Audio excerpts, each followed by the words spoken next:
Hello and welcome. This is Minu, my 1975 Citroen HY camper. Minu was originally made in the Netherlands. I can tell because she's got front hinge doors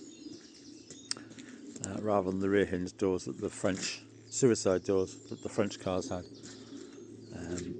I've had her for a week now and I've been investigating, although I drove her all the way back from Bristol.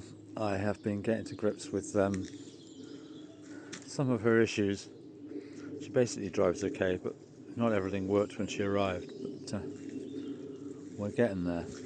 So she's a camper.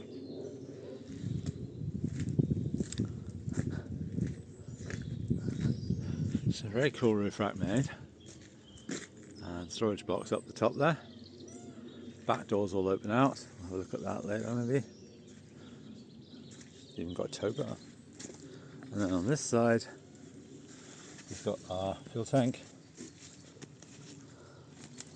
our sliding door. Now the inside is a mess because I've been taking everything apart, getting ready for making the wiring safe and generally sorting her out, but you'll get the idea. She's very cool. Andy, who had her before, did a lovely job with the interior.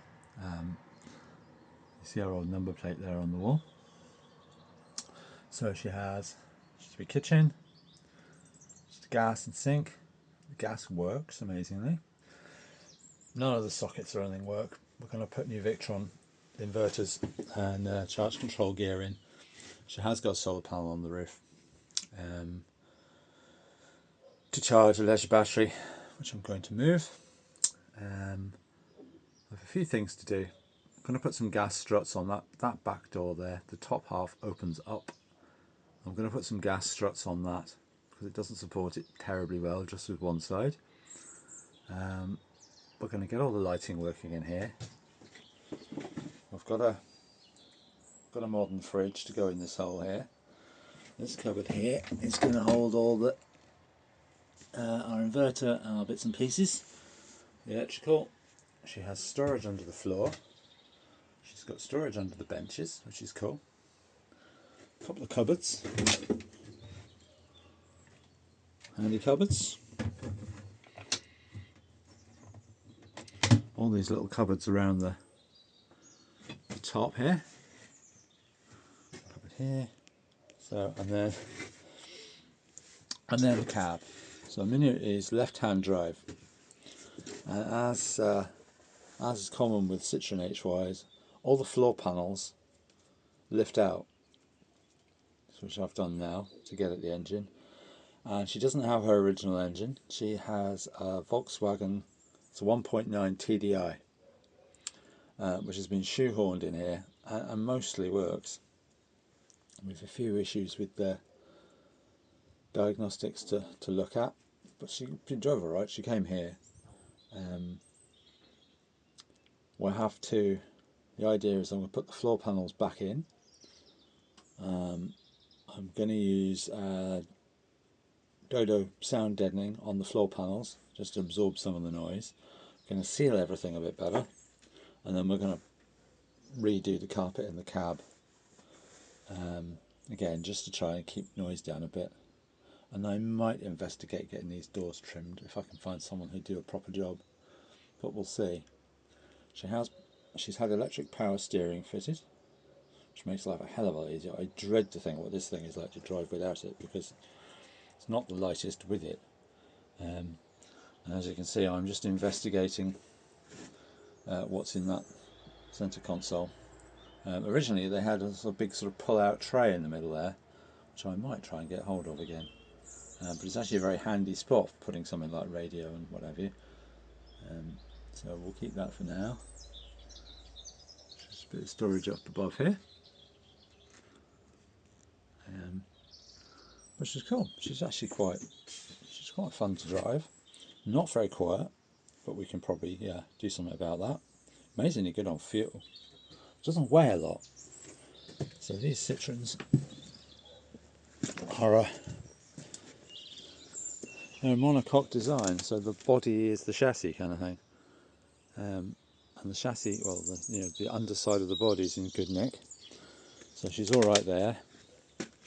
This is the front of your engine. So you lift that up, and there's a wire and a hook to keep that up to allow you to get at the front end of the engine.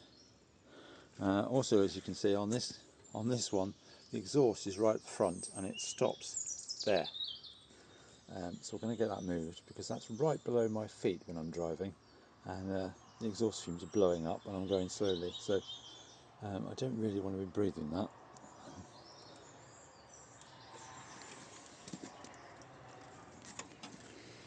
So there she is. She's rather fine. I do love them. Tyres are good. So she's in good nick. She's had a couple of fiberglass replacement panels, which is actually quite handy. Things like this gas locker, which tend to rot out. That's been replaced with fiberglass, and I think that panel there has as well. But all the rest is original. And she's been well looked after. And I'll just be documenting how we get on with her over the next few weeks, so we get her back on the road again. She does run, but I'm going to get the exhaust sorted and wait till I get a code reader so I can take a look at what's going on inside that engine, as I'm pretty sure it's looking for sensors that aren't there with the transplant. It's probably lucky that it works as well as it does, to be honest. What else have we got to do? Get the exhaust done, we'll do the diagnostics, we'll put the interior back together, and then we'll do an electrical install, say using Victron equipment, so we can start travelling. I hope you've liked seeing her, and more to come.